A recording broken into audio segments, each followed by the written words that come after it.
5, 4, 3, 2, 1. Let's take a breath. Let's dive in. Hello, and welcome to the Magnificent Ones podcast. I'm your host, Annheete Oakley. Thank you for tuning in. Today's episode is about the aging American population. And what does the future hold for us 10 years from now, 20 years from now? With healthcare costs on the rise, the cost of living never seems to be going down, but always going up. How will we meet these challenges later on down the road? Will the cost of bread be $50? Or will we have these issues solved by then? Regardless, no one's talking about these major issues that will plague us down the road. I think that politicians tend to be too nearsighted, and they tend to shy away from issues that will plague us later on down the road. With that being said, I would like you to do as the introduction says, to take a breath and dive in. And once again, thank you for joining the Magnificent Ones podcast. If you had $33,000 40 years ago, that is the equivalent to making $164,000 as of 2023. What is the middle class? All I can say is the middle class is truly dead. In the 1950s, the average household income was around $3,000 per year. The average home was around $5,000, which meant you could easily own a home. The average house at present cost around $450,000 in today's market. The bare minimum of middle class today, in our world, would be around $174,000. Let's be real, most of us just don't have that kind of money. We're not making that. The average household today pays between $6,000 to $8,000 per year for health insurance. That's a huge portion of their income going towards healthcare. Current inflation rate is around 3.75%. And of course, these metrics, they change. I can't say that I have all the answers to everything. What middle class is, how much money it takes to be middle class. All these numbers are ever changing. However, I can say that the future is not bright. The cost of food is always surging. An apple was once 99 cents, is now $3 in some places. A bottle of water isn't cheap anymore. Your cheapest alternatives, they are no longer the cheapest alternative. There was once a thing called the dollar store. Now they're the $1.50 store. Walmart was your cheapest option. Now that is not the case. Resources are in limited supplies. Regardless, this episode is about the aging American population. In order to look at this topic, we have to also look at what's going around in the fields of economics and what the government is doing, what policies are in place to help those who cannot help themselves. One of the things that you've learned throughout history is that the most vulnerable in societies tend to be the elderly and children, those who cannot truly fend for themselves after a certain point. And that's why I think that the aging American population is a crisis, and it's something that no one seems to be talking about. These issues will reverberate for many more years to come. What will we do when we have a large amount of people who are unable to work and they're just living?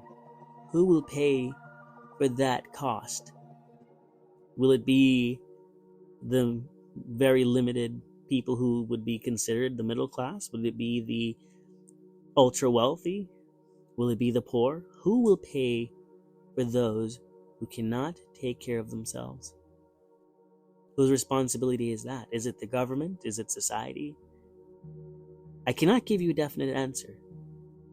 But I can say that at least we need to be talking about this so we have various options to explore later on down the line. They say that empathy is putting yourself in the place of others. Now I'd like you to ask yourself, where will you be 30 years from now? Those in government who would like to raise the retirement age to 70, meanwhile they watch us barely get by. It's quite telling about our democracy. You see, Democrats and Republicans, they fight about so many things in politics. Yet they both seem to always agree on giving themselves a raise. They vote on when they get a raise. They vote on how much of a raise they get. Imagine you going to your boss one day and saying, hey, this is what I want for a raise, and this is when I want my raise. And your performance is inadequate. The American government is failing. And when they fail, we pay the price. And yet, they get rewarded for their failure. They're not in touch with the American people and the daily issues that we all face. And as such, I find a great deal of issue with that. Because, once again, education does not get adequate funding. Yet you have politicians that take private jets to work every single day on the taxpayer's dime. Again, I'm not a politician. I'm just a concerned citizen that wants to know, what are we going to do about the aging American population? 30 years from now, where will you be? Will you be retiring? Or will you be attempting to figure out what to do in order for you to get your life in order so you can retire? These are things that I don't have the answer for either. But I think we should get the ball rolling on possible options. The government tends to be extremely short-sighted. And so are we, the people. The government merely is just a reflection of who we are. As it stands, we are always finding reasons to be more and more divided. And the more divided we are, we tend to not look at the issues that are truly at hand. Now, as it stands, there are around 350 million inhabitants in the United States. Life expectancy is around 80 years. And some people might say, 80 years, that's a long time away. But if you really think about it, the issues are right now.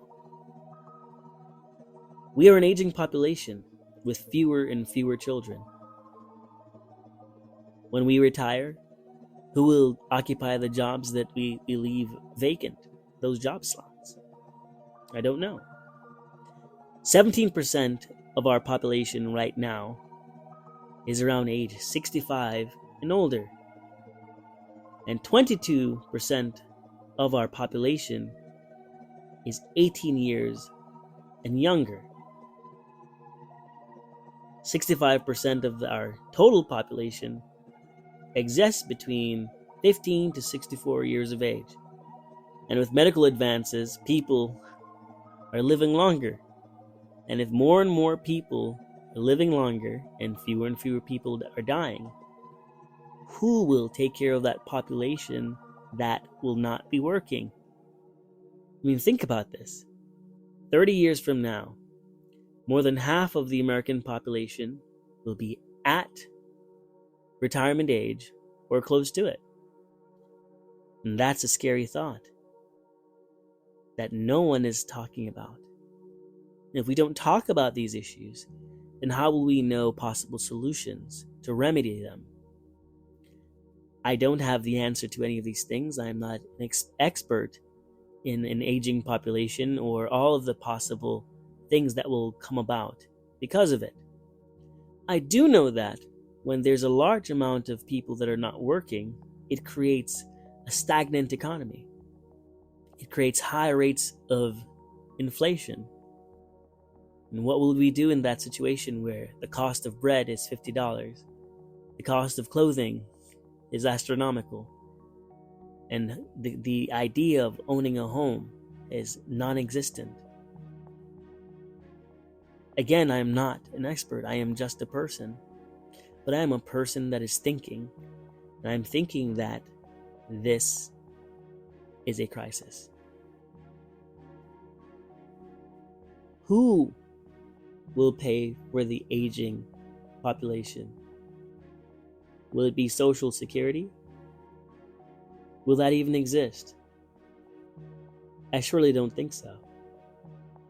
Not everyone has an IRA, a 401k, a pension, let alone what will be left for Social Security with so many people depending on it. Will the government raise taxes on everyone else? Will they tax the rich, middle class, and poor in order to pay for those who cannot take care of themselves? What are the solutions? Healthcare costs will inevitably increase. The cost of living is already on the rise. Home ownership is next to impossible. And even if you manage to own a home paid off, the government can still tax you out of ownership due to high property taxes. Our population is aging and fewer people are having children. So who will take care of those who cannot take care of themselves 30 years from now? 20 years from now? When recording this podcast episode, I didn't know what direction to take. Should I be a person that's sound like a conspiracy theorist? Or a person that simply posed questions? And I chose that, to pose questions for us to think about. We're getting older. How are we expected to enjoy life if we cannot even take care of those who can't take care of themselves? If we're taxed to kingdom come, what will quality of life look like for everyone else? What are we supposed to do to meet this challenge head on? I wish I had the answer to this question. But I can say that in the end, only the elderly will truly feel the cost in the end. When there are hurricanes and natural disasters, and there are more old people than there are young, who will take care of those people? When there are not enough hospital beds, who will take care of the people? When there are not enough doctors per patient, who will take care of the people? When it's time to retire and the government says, let's raise the retirement age, that means you have to spend most of your life working.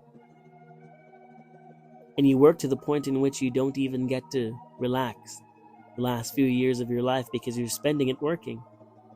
That is no quality of life. That is literally working yourself to death. Again, only we, the people, will pay that. So what can we do? Do we simply sit idly by while time keeps moving forward and we take no necessary steps to address this issue, which I do feel is a crisis? It's just a crisis that hasn't hit yet. I leave you with this message in the form of a song. I may not know what to truly say to connect to every individual on this planet, but I know that music can sometimes draw us closer together. And so I had someone work on a song for this episode. I may not be the best speaker there is, or the most well-read, but I am a one that cares about greater humanity. I care about the future. I care about the children. I care about the elderly. I want a world of endless possibilities for everyone.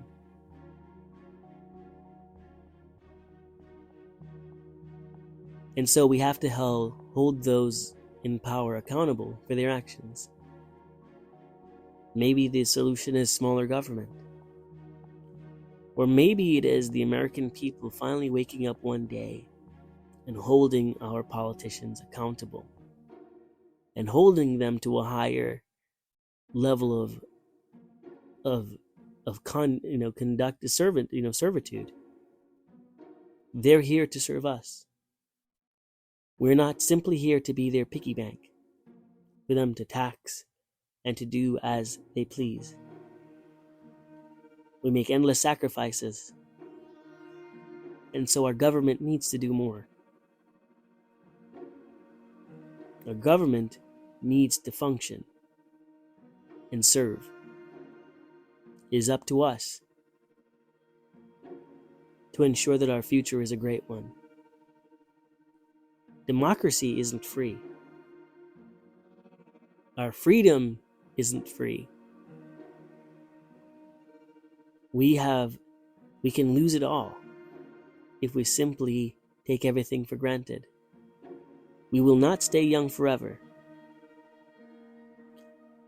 We must live life knowing that we are mortal and we're either going to die old or we're going to die young,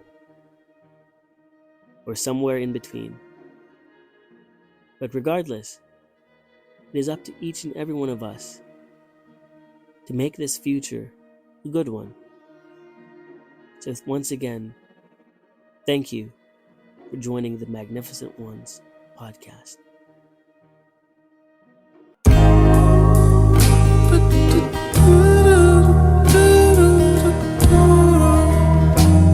In the land of dreams, where stars used to shine,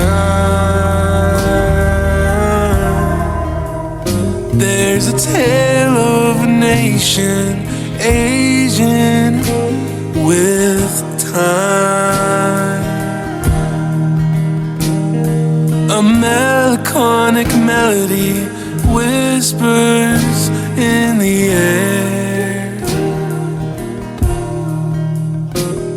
as the years go by, with burdens hard to bear. Oh, America, your golden days are gone. The aging population, forgotten and alone. Politicians and their castles, with eyes that cannot see. So what are they doing for you and me?